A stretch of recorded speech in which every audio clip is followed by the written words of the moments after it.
I'm Tim Ventura, and we're joined today by Sean Cahill, an investigative filmmaker and retired U.S. Navy Chief Master at Arms.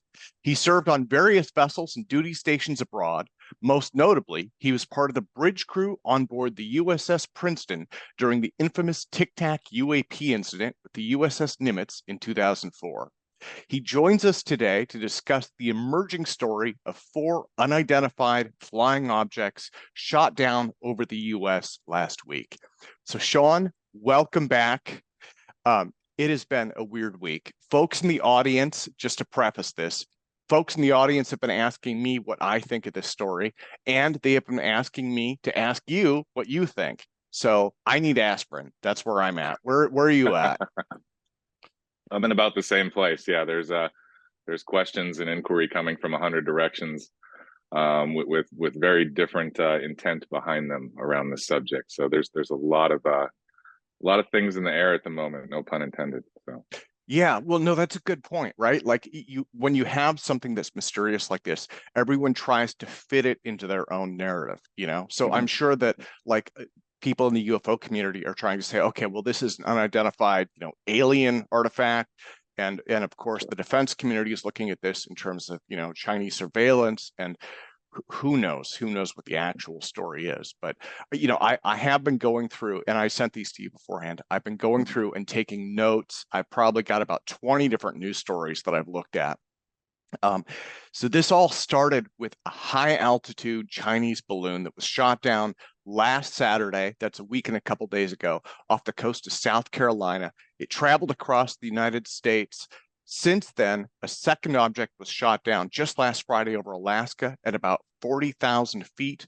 Another object was shot down at around 40,000 feet over the Yukon on Saturday, and a fourth object was shot down at only 20,000 feet over Lake Huron on Sunday.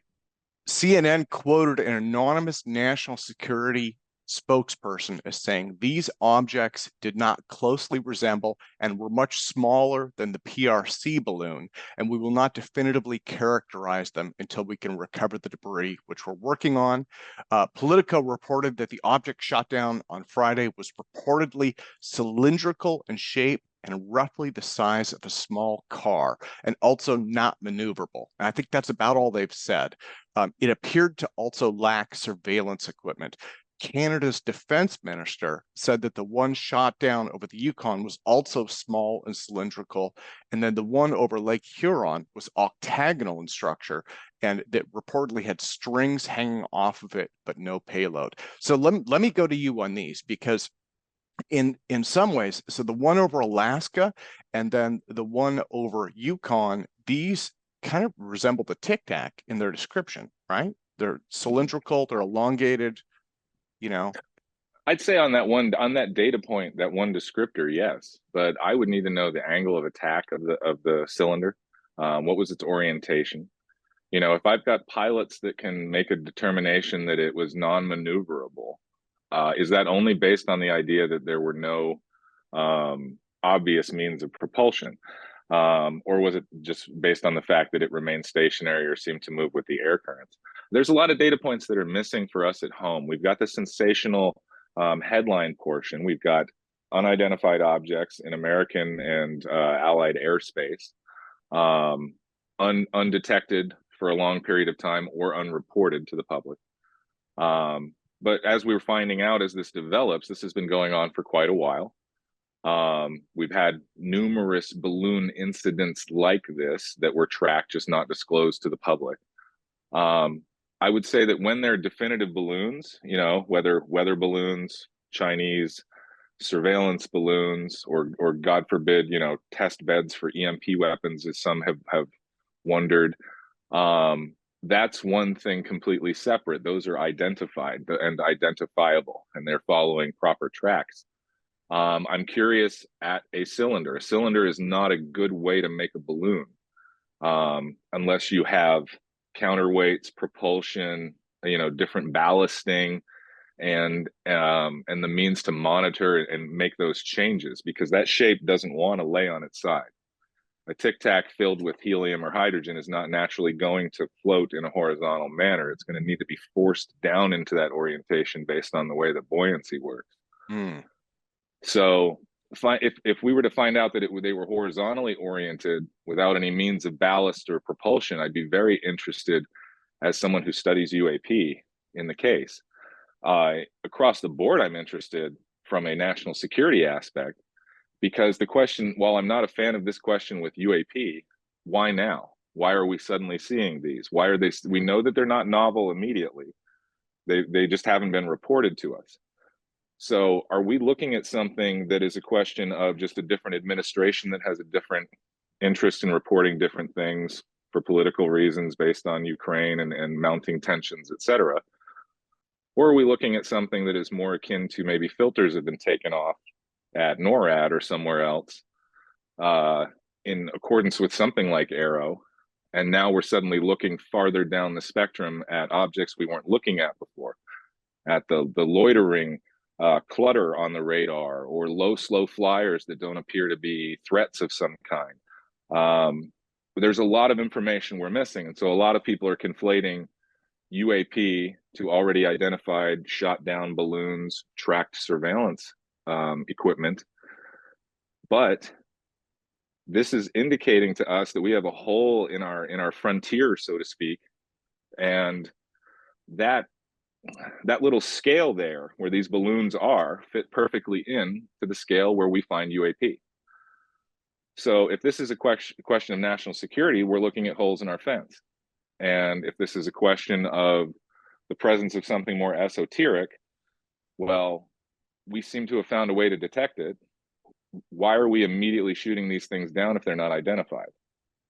Yeah, yeah. Well, and those are excellent points. And you broached a lot of big topics there, and it, going to the idea that these things aren't new. And this is off my questions list, but I had an email 2 days ago from someone who was asking for Kevin Day's email, right? And I said to him, well, let me forward something. Who are you? And so the person started to write. He'd said he was a radar operator in the military, and he described what Kevin had seen. And he said, I was working at a stateside station on the coast. And he said, we saw these things go down the coast all the time on our radar. So to what you said, this isn't new, right? Maybe filters have just been removed. And I mean, there are rumors of this that go back decades, right? These anomalies on radar that just get ignored because they're not causing any trouble. They don't seem to be an immediate threat. So, yeah, I think we've all seen, the Friday night mysterious TV show, talking about the radar operators tracking things over and over again. We've seen it. We've been watching it for the last 30 years on television as an aspect of entertainment. And whether it's that or the rumor mill coming out of the military, or from radar operators, like you said, or when I talk to the sonar techs who say that it's just as busy underwater and we just shrug it off and don't log it. Well, if we're logging it now, if the time has come that we're going to pay attention and the people are going to find out about it, I think what I would say is don't throw the baby out with the bathwater. This is one of those where people have to check their outrage for a minute and say, wait a second, you knew? Yes. Come on. yeah, Of course they knew. It's just there doesn't seem any way to rip this band-aid off easily. yeah. Well, no, that's a good point. So, in terms of the Alaska anomaly, this object in Alaska, both the Yeah. open source intelligence monitor and CNN leaked briefing details from F-22 pilots who tracked the aircraft, and they had said that it interfered with their sensors and they could see no propulsion systems on the aircraft, not knowing how it could possibly be staying in the air. And I'm quoting that obviously because it's kind of headline English, not Mm-hmm. proper grammar. But so the interfering with their sensors is interesting. Now, and again, I believe this is one of the cylinders. If there was something on it, some kind of a surveillance payload, maybe that could interfere with an F-22, right? That doesn't necessarily mean that it's some kind of an alien artifact, but it is interesting. It's interesting that it would do that. Well, we have definitively seen prosaic balloons carrying what our government has claimed after salvaging them in international, properly in the water and checking them out, that these were signals intelligence collection platforms. Yeah. Now, so we know what those look like, at least in that mark, make, and model from the Chinese. Even if they say it's a weather balloon, our folks say that's not the data collection devices that were on board. Are we now looking at something that is more akin to an EMP, radar jamming, some kind of, a non-passive, an active system? Is that what they encountered? I find it really intriguing because I put a great deal of stake behind what these pilots are saying. I know they're professionals. I know they're trained to observe highly detailed things in a very dynamic environment. I trust what they're seeing and what they say about it. So if they say it was not maneuverable, it was low altitude, they can't figure out how it was in the air, that's telling me that they ruled out that it was a balloon, because any one of us would look at something that's in the air without those things and say, well, it must be a balloon of some kind. So what did it look like that made it sure to them, and where's the gun camera footage of this that makes it obvious it's not a balloon? And then we'll crowbar that one out into UAP, and it should be studied as such, because these UAP and foreign adversaries are going to, that technology is now starting to bump into each other as we get more advanced into fifth generational technologies and things like that. And that's an assumption I'm making, but I think it's a rather obvious one. So it's going to be harder to be distinctive between those two things on the battlefield as time goes forward. Well, it's interesting you mentioned altitudes. So I did some research on this.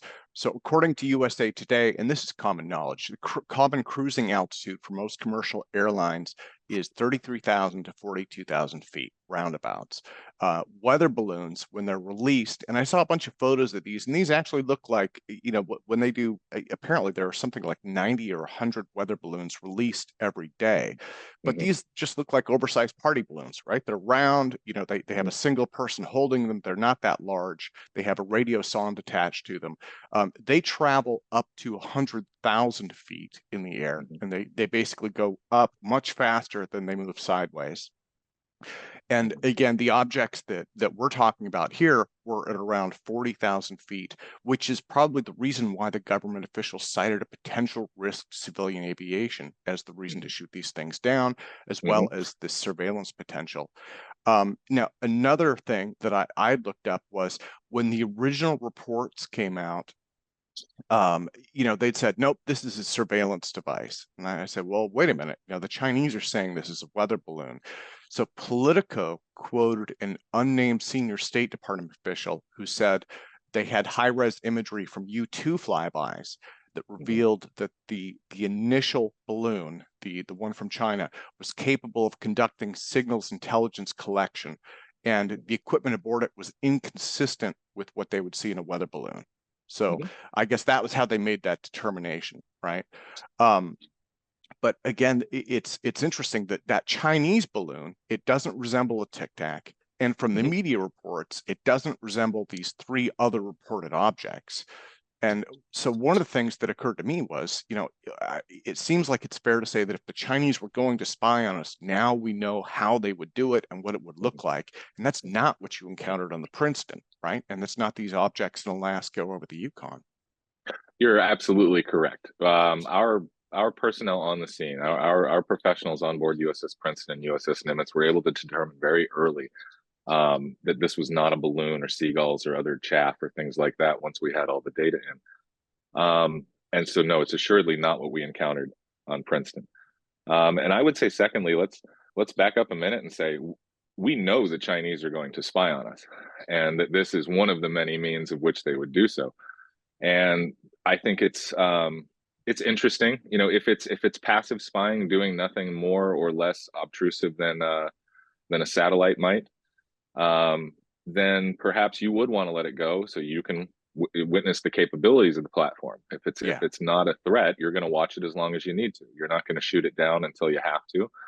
And then when you do so, you're going to do it in a manner that sends a message. I'm still trying to figure out the message of using a $40 million Sidewinder to shoot down a balloon, but especially if you want to recover the debris. But I wasn't the one making that decision. I'm far more concerned, as I said, on the national security front, that one day our technicians at NORAD are going to look over the top of their coffee cup and see 1,000 Chinese lanterns with EMP devices coming over the horizon. And if that capability to sneak in under the radar like that literally exists, that frightens me. I hope we are removing the checks and the filters to find these things, even if it makes folks jobs harder and suddenly UAP start popping up everywhere, which I have a feeling is kind of what we're seeing. Now, I'm not gonna go right to saying the octagonal and cylindrical objects we're talking about were UAP in a UFO classical sense, but as they are as yet unidentified, they have to remain in that bucket. And I think a lot of people are especially the folks that get a real visceral trigger from the UFO UAP subject. Um, we should be far less concerned with the extraterrestrial aspect and just more concerned with identifying the things that are in our atmosphere, airspace, orbit, local area, etc. And ease off trying to make these binary distinctions about origin and pilots and things like that. We have so much to learn. And if it was easy over the last 70 years, they just would have told us everything they knew if it was simple. Yeah, well, that's an excellent point. That's an excellent point. So General Glenn Van Herk at NORAD said that he hadn't ruled out extraterrestrial origin for the 3 airborne objects that were shot down. The initial balloon, we know that was, made here, right, or made in China. Mm-hmm. But for these other 3, he didn't rule it out. He said he would let the intel community and counterintelligence community figure that out. I haven't ruled out anything. Now, so this goes to the rumor mill, I guess. I want to fast forward down again. I just put these notes in here. Mm-hmm. So I have a story here. It says the White House wants you to know that the flying objects Biden shot down weren't space aliens, right? So that's one. That's at least what they're saying now. And actually, I have a quote here from Dr. Mark Rodinger, who said the fact that the military could shoot down the object and that it wasn't doing crazy maneuvers makes it unlikely that it was extraterrestrial or super unusual. And he'd said, in the history of the UFO topic, we've never been successful in trying to shoot down a UFO, a real UFO. And by that he meant extraterrestrial craft. So yeah, I Staying don't know. away from the rumor mill on that one, and I mean, and even leaving Roswell and again the rumors that surround that and aside, um, I can see where that would placate a mainstream audience with its wisdom. But the fact is that the Italians revealed to the ATIP program, to Luis Elizondo, that they had managed to strike a UAP with depleted uranium rounds, and that UAP had then in turn fired on their aircraft. That was released during the Unidentified, I believe, at the end of season 1 on History Channel that we were a part of. Now, we don't have many other reports of American or even or Allied or Soviet folks fighting or firing on UAP and having any kind of success. And I think most of us would agree that they must be advanced technology, and of course we wouldn't be able to hit them. But again, it's a fallacy. It's a logical jump and it's an assumption. And I think we need to stop making these kind of assumptions and just say, fine, what is it? Stop telling me what you're sure it's not to try to placate a niche audience. And even my friends on UFO Twitter and UAP Twitter, I urge them to keep their wits about them. This is unfolding in front of all of us at once. Don't conspiratorialize it or create strawmans where they don't exist. Let's just get the data.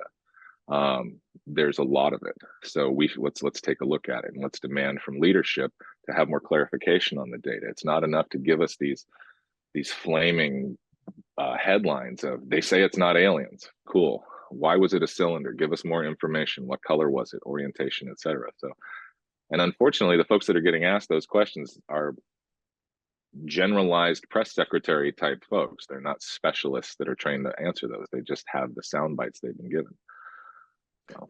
Well, that's a good point. And all of this goes back to this larger issue of it seems like our airspace is a lot less secure than I think that we all believed it was, right? And and so I just read that Fox News reported that NORAD gave notice of an upcoming air defense exercise scheduled for Tuesday between midnight and 2:30 a.m. Eastern around Washington, D.C. I thought it was interesting that was a night exercise that they had scheduled. And I think the reason they mentioned it was they'd said something like some of the flights could be as low as 2,500 feet. They were going to have a mixture of helicopters and aircraft, I believe fighter jets and all sorts of stuff there. So this came about as a result of these 3 objects. And it seems to me like they're starting to take this more seriously. And as you've mentioned, if they start to take the filters off the like the radar systems, when they see an anomaly, report it, track it, find out what it's doing, right? Yes, at 100%. That is what we should be doing. It should be due diligence all the way. Um, and I think that I'd be curious. Do you know if that exercise mentioned by NORAD that it was directly as a result of this? Because we had some interestingly enough here in San Diego within the last few weeks, we had urban nighttime exercises as well that freaked a lot of people out. They had the special forces involved with all of local law enforcement, and they had the helicopters going in between the buildings downtown. People were wondering if they were filming a movie and other things like that. And it turned out no, these are regularly scheduled. This one happened to come at a time when a lot of people ended up waking up, and enough people got footage that it went viral. So I'm just curious if it's one of those, because that's very interesting to me that they might have a reactive drill. Yeah, yeah. um, Well, it actually, from reading it in the story itself did not have any quotes that indicated that, okay. but the story kind of suggested that. So let me put it like that. But it is another one of those things that's going to add flame to the fire of the rumor mill, Yeah, and between the Ukraine conflict, the balloon flaps and what we have going on with Arrow and everything else, people are jumping to a great deal of conclusions. So we do need to pare that back and look at the data. We have to keep hammering on that. So I appreciate that. absolutely, absolutely. Well, Sean, I think that was everything that I had for today. So let me thank you so much for your You're time. welcome. And let me thank you once again for your career of service in the military as well. You know, and I should also thank you for helping people to understand the UAP phenomena and knowing what's going on here. So let me close by asking what we should be looking for next in this story, do you think? I think we need to press our leadership for more clarification, to make sure that we're not allowing them to sensationalize this. I've gone out on Twitter and said, watch out for the folks that are going to want to muddy the waters around pragmatic UAP study and try to say it's just balloons. Here's another explanation. Let those folks fall along the wayside, but always look for the scientific aspect of this. Look for the 5 observables. If UAP is what you're interested in, make sure that that's what you're sticking to and not trying to find something that doesn't exist in the dark. There's enough evidence out there for all of us to dig into. But it's a tense time right now. And frankly, having foreign balloons over the heartland, over the capital, and floating willy-nilly all over apparently 40 nations over 5 continents, in the last couple of years, just via the Chinese program alone, has been reported. That's worrisome. That speaks of very high tensions and a great deal of a lack of respect of the sovereignty and borders of some of the most powerful nations on this country. So I would urge calm, and I would urge pragmatic calm, frankly. Wonderful. Sean, thank you again so much, sir. Thank you, Tim. Take care.